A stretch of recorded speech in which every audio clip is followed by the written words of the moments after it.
On est maintenant rendu à l'étape de la transmission case.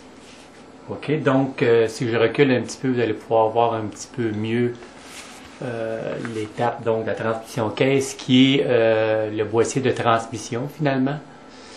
Donc c'est cette étape-là qu'on va faire. Ok, donc on a ici les pièces. On va ramener ça un petit peu. Donc on a les pièces ici. Donc avant d'y insérer la petite poulie, la couronne, avant d'y insérer tout ça à l'intérieur, ce qu'il faut faire, c'est que bien sûr, il faut passer la courroie pour le devant.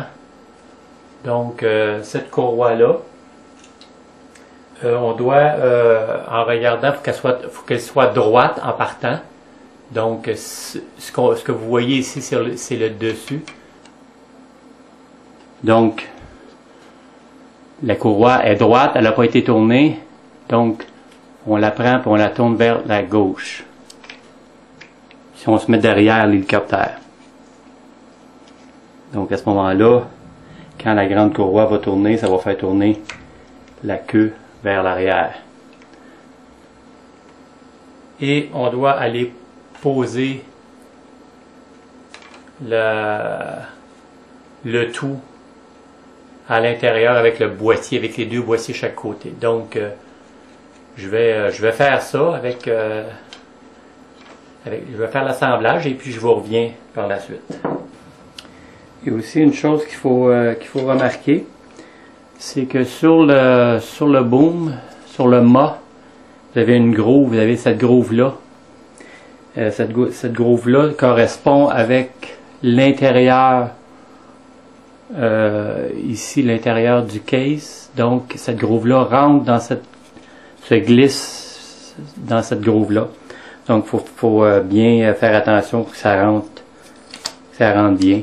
Si jamais elle entre pas, prenez une petite lime et puis élargissez un petit peu le trou ici, un petit peu, légèrement, pour que ça puisse entrer.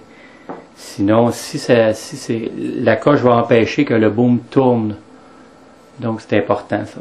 Donc ici, si on se rapproche un petit peu, j'ai posé les deux boîtiers un avec l'autre et puis je suis en train d'entrer les parties qui vont à l'intérieur des boîtiers qui vont nous permettre de visser les vis. Et puis j'ai inséré la petite couronne avec la courroie ici. Donc il va me rester à passer la pine avec la couronne ici par en bas et de visser ça et par la suite d'installer le petit plateau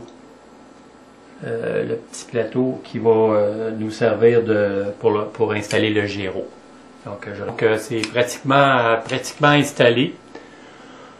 Ce qu'il a fallu que je fasse pour pouvoir l'entrer, donc qu'est-ce qu'il faut faire? Il faut dévisser les vis ici en arrière pour pouvoir permettre au boom de rentrer un peu plus vers l'arrière pour pouvoir avoir plus d'espace pour la courroie.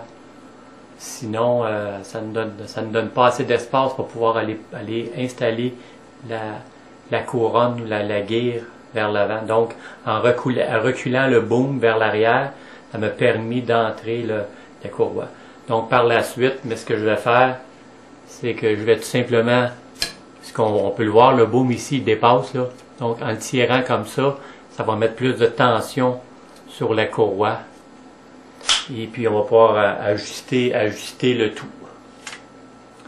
Donc, j'ai installé les quatre vis ici.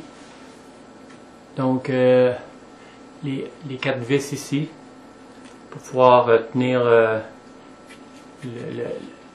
le boîtier, le case. Et puis aussi, on insère ça parce que ça va être les 4 tiges de métal qui vont à l'intérieur des boîtiers vont servir à pouvoir l'installer sur la carcasse avant. C'est ça qui va faire tenir tout le tout.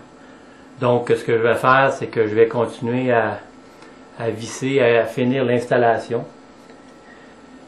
Et puis je reviens avec ça ici. Puis aussi je vais installer les petits set screws qui vont ici pour bloquer la petite tige qui monte ici. Donc j'ai terminé avec l'installation. Donc j'ai placé la plaquette pour le gyro, donc avec les 2 vis sur le dessus. Je n'ai pas, pour l'instant, je n'ai pas serré les vis qui vont me permettre de, les 4 vis ici là, les 4 vis qui vont me permettre de serrer le boîtier sur le boom. Je ne les ai pas serrés maintenant parce que faut faire un ajustement pour pouvoir aligner ça avec l'arrière du rudder.